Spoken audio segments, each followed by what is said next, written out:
Mi nombre es Gabriel Edgardo Yugdar y te invito a que me acompañes por este pequeño viaje a la historia de la Iglesia. Te invito a suscribirte y a ayudarme dándole un me gusta a este video. ¿Preparado para el viaje? Comencemos. Hola amigos, bienvenidos una vez más a este viaje por la historia de la Iglesia. Vamos a ver un poquito acerca del siglo XVI, cuando Inglaterra abandona la religión católica romana, y se crea esta nueva institución religiosa que es la Iglesia anglicana. Generalmente cuando uno escucha el por qué Inglaterra abandonó el catolicismo romano, nos dicen, porque aquel rey, el gordo y mujeriego de Enrique VIII, quería separarse de su mujer para casarse con su amante Ana Bolena. Bueno, Enrique VIII en realidad estaba casado con Catalina de Aragón. ¿Quién era Catalina de Aragón?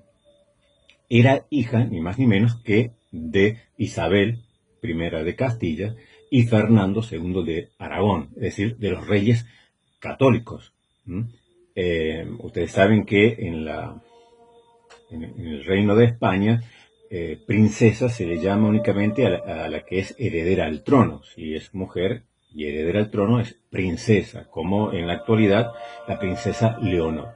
Las mujeres que no son heredera al trono se le llama infanta. Pues bueno, entonces Enrique VIII estaba casado con la infanta Catalina de Aragón, hija de los reyes católicos, que a su vez era ella hermana de Juana, conocida en la posteridad como Juana la Loca, que estaba casada con Felipe el Hermoso, que no hay que confundir con el otro Felipe el Hermoso, que fue rey de Francia, Felipe IV, porque este esposo de Juana la Loca, que también le llamaban Felipe el Hermoso, era Felipe I de Castilla.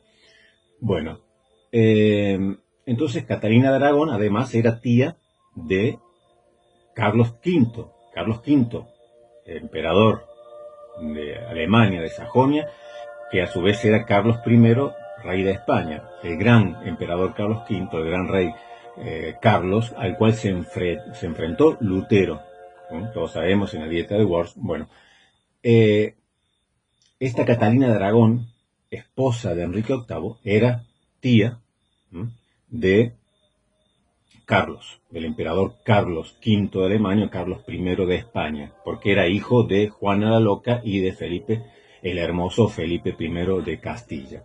Bueno, como no le daba hijos varones para la descendencia real, un heredero al trono, entonces Enrique VIII, es verdad, sí, teniendo su amante Ana Bolena, hizo todo lo posible delante del Papa para que el Papa le anulara su matrimonio con Catalina de Aragón y le permitiese casarse con Ana Bolena, su amante. Obviamente el Papa se dice que no, entonces Enrique VIII se enoja y corta relaciones y dice, crea, por así decirlo, una iglesia nacional, la iglesia anglicana. Hasta ahí es verdad, es cierto, que todo nace de un enojo de Enrique VIII con el Papa, que no le permitía anular el matrimonio con Catalina de Aragón para casarse con su amante. Todo eso es verdad, ahí tienes razón. Por todo lo mujeriego que sea, todo lo que se diga de Enrique VIII. Pero hay que preguntarse por qué. ¿Por qué tan fácilmente Inglaterra? Porque el rey puede hacer lo que quiera, no es el primer rey que se peleaba con un papa. El mismo emperador Carlos V, ultracatólico, que se enfrenta con Lutero y combate a los protestantes en la lucha, en la Liga Desmarcada, pelea contra los protestantes. Sin embargo, él, ultracatólico como era, se peleó con el Papa y permitió que sus tropas saquearan Roma delante de los ojos del mismo Papa, y él era ultracatólico. Es decir, no era el primer rey o emperador que se peleaba con un Papa. Hay que preguntarse por qué tan fácilmente el pueblo de Inglaterra aceptó que se separase, se rompiese la relación religiosa con Roma, con el papado, y se crease la iglesia anglicana. ¿Por qué? Bueno, hay que remontarse atrás.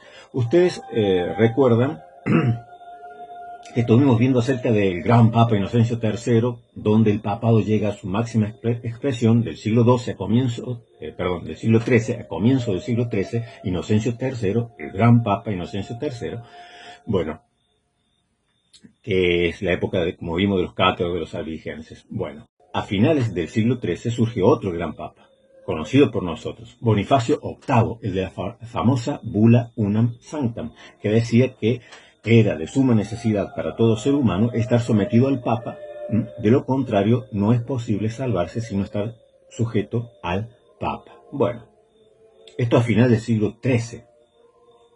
¿Quién estaba allí? El rey de Francia, Felipe IV, rey de Francia, Felipe IV.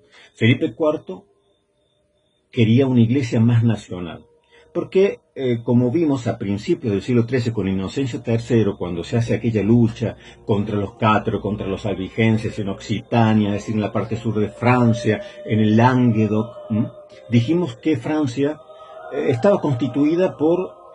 había un rey, pero estaba constituida por señores feudales muy poderosos, y que el rey no tenía soberanía sobre todo el territorio, porque estos señores feudales y nobles tenían grandes porciones de territorio y eran independientes. Le juraban vasallaje al rey, pero el rey no podía tomar decisiones. Por eso cuando Inocencio III le manda al rey de Francia que hoy conocemos como Francia, ¿no? En aquella época estaba separado, como dijimos, en Occitania, Languedoc, bueno, las Galias. Le ordena el Papa Inocencio III al rey de Francia que combata a los cátaros, pero él no le hace caso, porque él no quería ir contra sus señores, contra los señores feudales y la nobleza, la cual él se había comprometido en esta relación de feudalismo y de vasallaje, como a brindarle protección a ellos, y ellos le servían a él. Entonces él no quería luchar contra estos señores feudales del Languedoc y de Occitania para combatir a los cátaros. Entonces no le hace caso a Inocencio III. Prefería que se pelearan entre señores feudales, que se pelearan entre nobles entre sí, pero no el rey de Francia contra algunos, o el rey contra algunos de estos grandes nobles o señores. Pero esto a principios del siglo XIII, pero a finales del siglo XIII ya la cosa cambia. Hay un sentido más de nacionalismo, hay una unión, se va uniendo Francia, y el rey va tomando más poder. Y este rey, Felipe IV, anhelaba tener dominio sobre la iglesia local de Francia. Una iglesia más nacional que no tuviese tanta injerencia el Papa de Roma. Entonces se pelea con Bonifacio VIII, el rey, Felipe IV, y lo hace poner preso al Papa, lo hace poner preso. Luego, bueno, es liberado Bonifacio VIII, pero no pudo soportar esta humillación y muere al poco tiempo.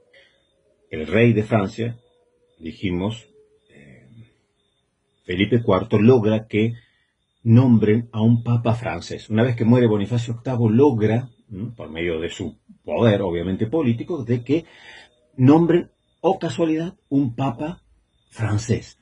Pero no solamente eso, sino que logra que el papa abandone Roma y se venga a Francia, a Aviñón. Allí estarán los papas durante 70 años, siendo parte de este juego político del rey de Francia, en Aviñón. Casi 70 años estarán allí en Aviñón, hasta que Gregorio XI vuelve, después de 70 años, vuelve a llevar el papado a Roma. Pero ¿qué pasó durante este tiempo, estos 70 años, que estuvo siendo los papas franceses, la mayoría de los cardenales franceses, en la corte de Aviñón? Estos estaban como títeres del rey de Francia, pero a la vez se produce la Guerra de los 100 años. Esta guerra que fue la más larga, ¿no?, de Europa, entre Francia e Inglaterra. La Guerra de los 100 años. Entonces resulta que la corte de Aviñón, la corte papal, la curia papal, el papa allí en Aviñón necesitaba fondos, necesitaba recursos. Entonces comenzaba a presionar a los demás eclesiásticos de los demás países para que le enviaran recursos.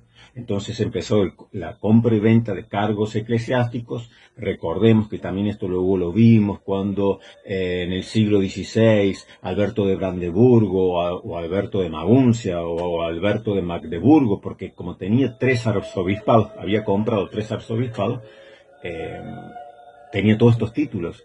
Y habíamos dicho que le costó 24.000 ducados comprar este título de arzobispo y que se endeudó con los Fugger, con la banca.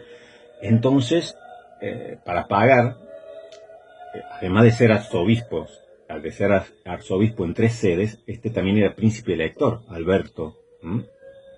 Era príncipe elector, es decir, tenía voz y voto para elegir al emperador.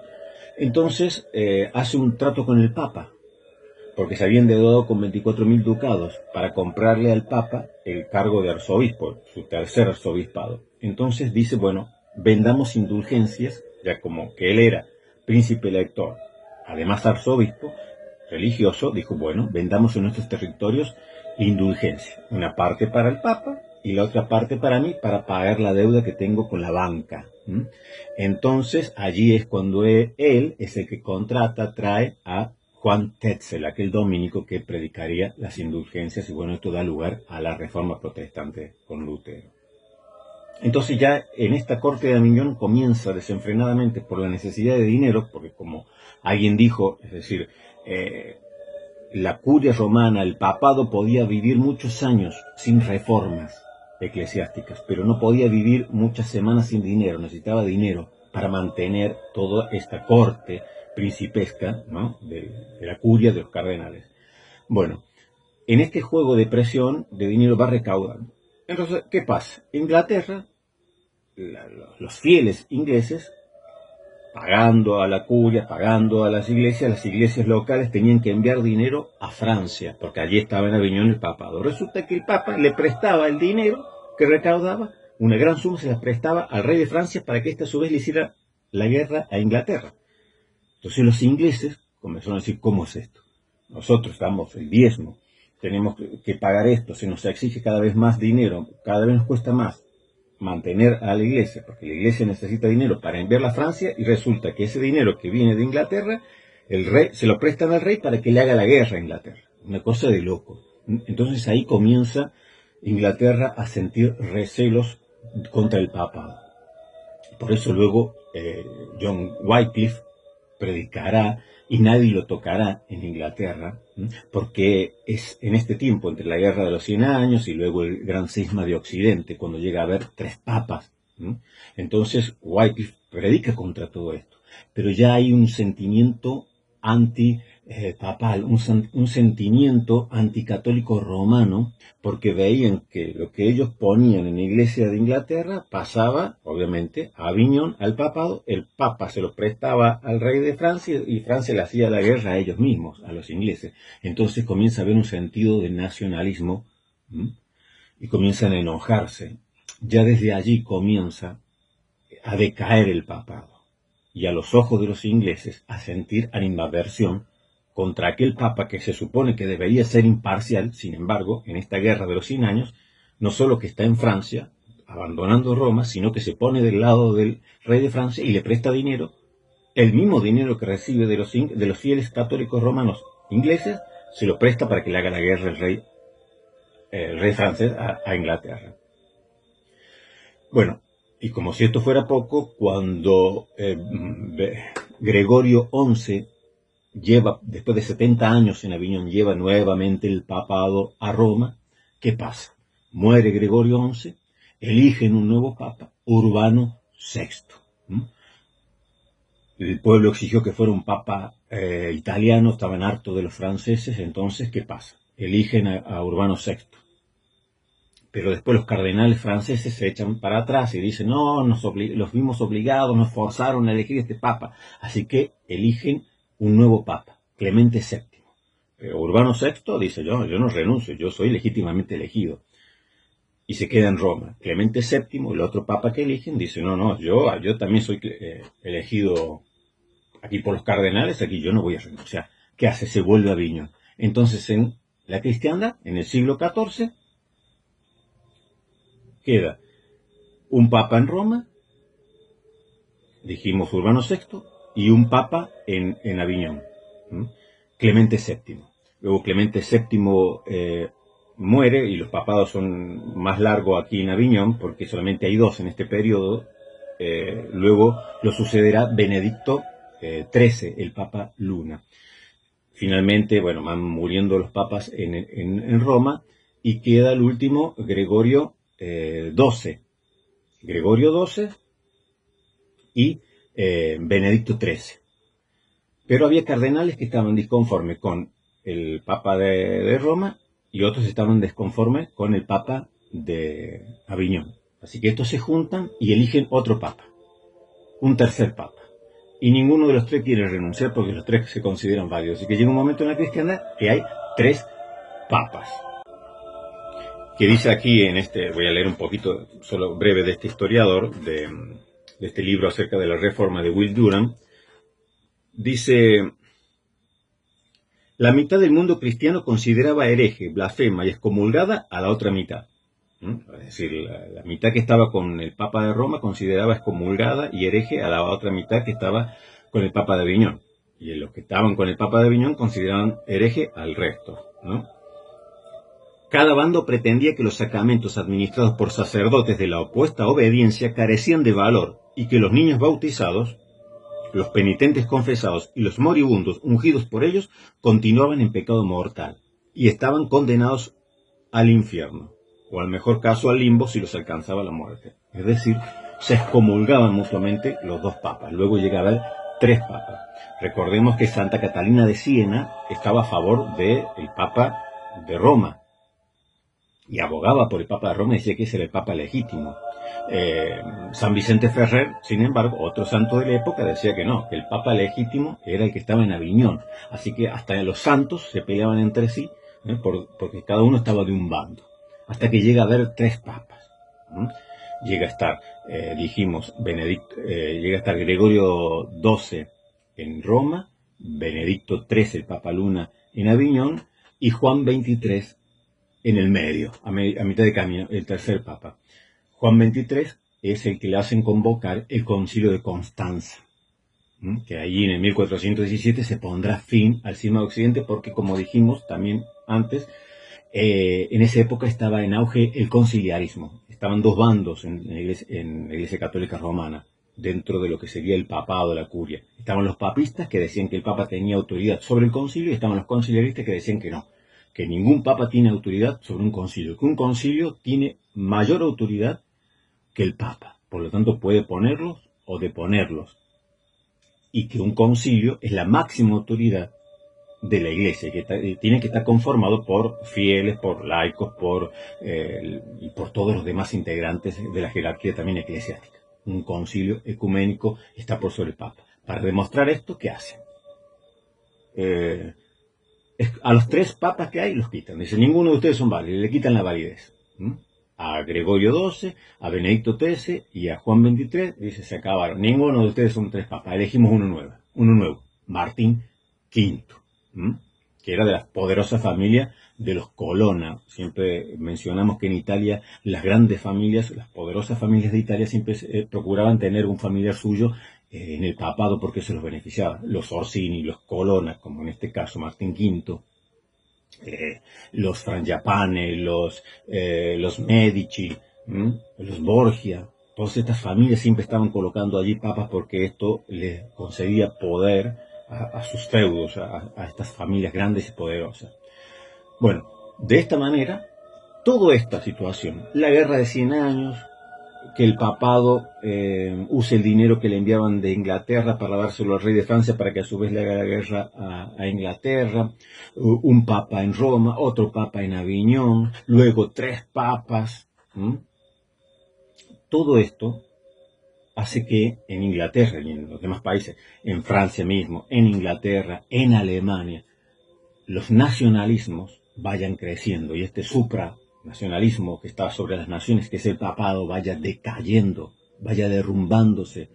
Y esto no se lo perdonarán nunca a los ingleses, que los papas hayan apoyado al rey de Francia con su propio dinero que le enviaban, de diezmos, de anatas, de ofrendas, que el papado se lo dé al rey de Francia para hacerle la guerra a ellos mismos. Esto no se lo perdonaron los ingleses nunca. Entonces, cuando te dicen que la iglesia que Inglaterra se separa de la Iglesia Católica Romana porque la culpa es del gordo mujeriego de Enrique VIII que quería casarse. Sí, todo lo que quiera. Pero ¿por qué fue tan fácil? ¿Por qué le fue tan fácil? Porque, ya como dijimos, un montón de reyes y de emperadores se pelearon con el Papa, y eso no significaba que sus países dejasen a la Iglesia Católica Romana. Pero ¿por qué fue tan fácil para Enrique VIII decir se acabó, rompemos relaciones con Roma y a partir de ahora no mandamos un centavo para Roma, aquí hacemos una jerarquía eclesiástica nueva y yo me pongo como cabeza de la iglesia, dijo Enrique VIII? ¿Por qué lo aceptaron tan fácilmente? Aunque luego la hija de Catalina de Aragón, Mary, la sanguinaria que le llamaban, por un momento recobra y quiere volver al catolicismo, pero no, luego la otra hija de Enrique VIII logra hacerse con el poder y establece definitivamente la iglesia anglicana. ¿Por qué le fue tan fácil?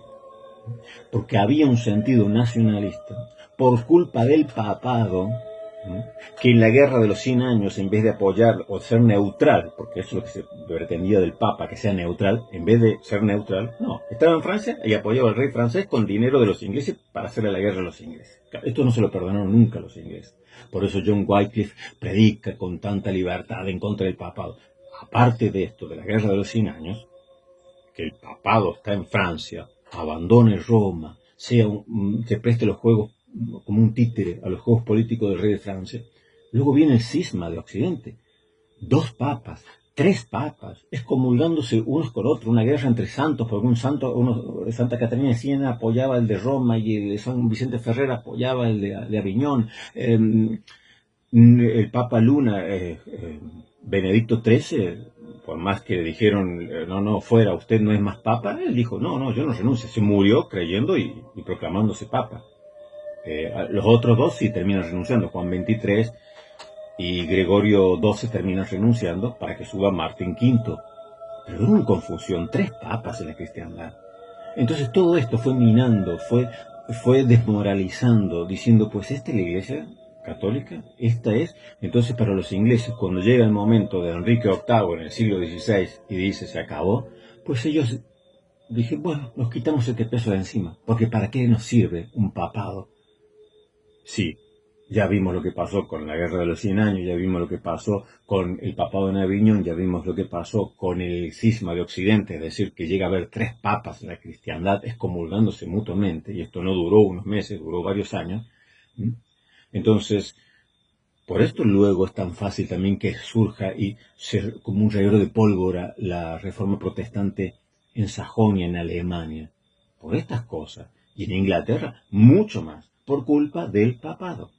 Es decir, sí, Enrique VIII le importaba a él casarse con su amante, dejar a un lado a Catalina de Aragón, sí, todo lo que quieras.